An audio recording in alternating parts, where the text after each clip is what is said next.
Hello friends, it's Kat from Meow Kapow.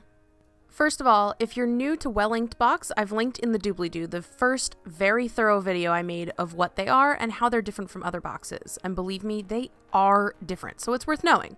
Don't worry, this video is not going anywhere. It'll be waiting for you when you get back. And if you decide to get your own, don't forget to use the code MEOW to get 15% off your first box. Secondly, I wanted to start this video by saying thank you. A lot of things hit me very suddenly this week, and I've been so busy just nonstop churning out content for YouTube and Skillshare and my online shop and the Animal Artist Collective that I didn't even notice two really incredible things. One, we hit 3,000 subs here on YouTube. That's bonkers to me, and I'm just blown away. I started this channel thinking I'd be lucky to get even 20 subscribers, but here we are, 3,000 later, and I am just gobsmacked.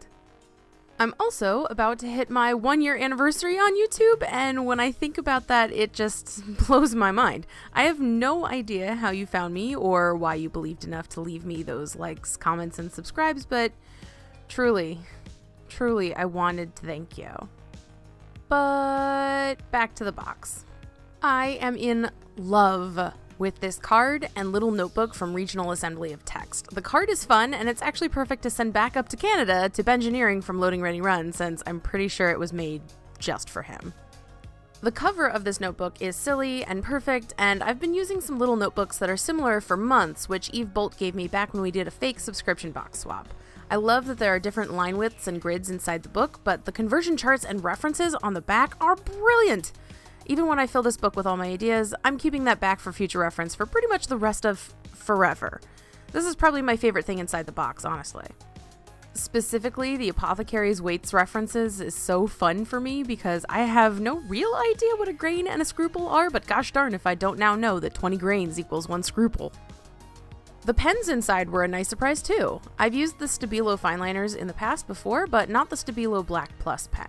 It's a nice broadpoint pen that, despite me trying to make it do so intentionally, refuses to skip.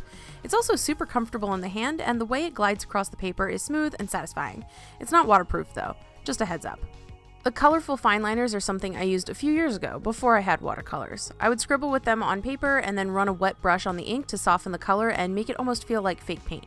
Because I knew they weren't waterproof from my experience back then, I just wrote out their names and called it a day.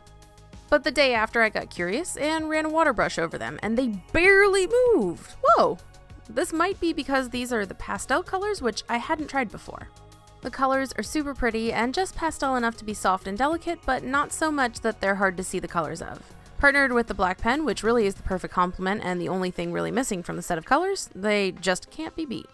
I love Stabilo fineliners because I was using a set of them for over a year and the tips never wore down and they hadn't run out of ink, even though I'd used them fairly heavily during that time period, so I know that the build quality is definitely there.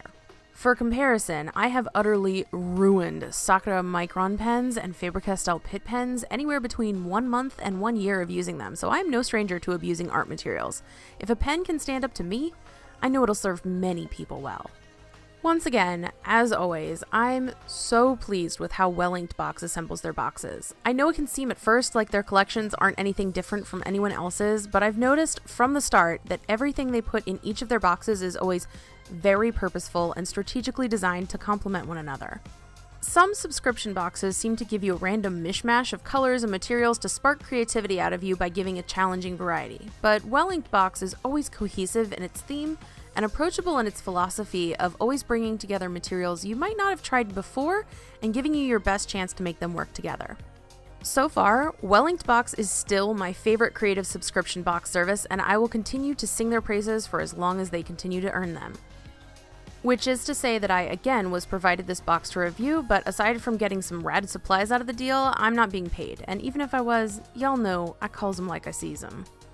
So, about this YouTube anniversary and milestone combo thing. My time here has been so much richer than I ever could have imagined, and that's a big deal. This community is so completely incredible, and I truly feel lucky to be here. I've made a lot of super cool new friends, and we've learned new things together and helped one another grow. I'm so grateful for all the encouragement, curiosity, and perspective you've shared over the last year.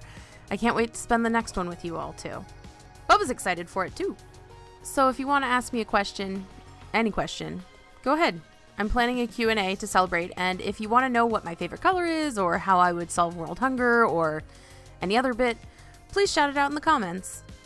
Until I see you next time, I wish you peace, love, and just a wonderful day.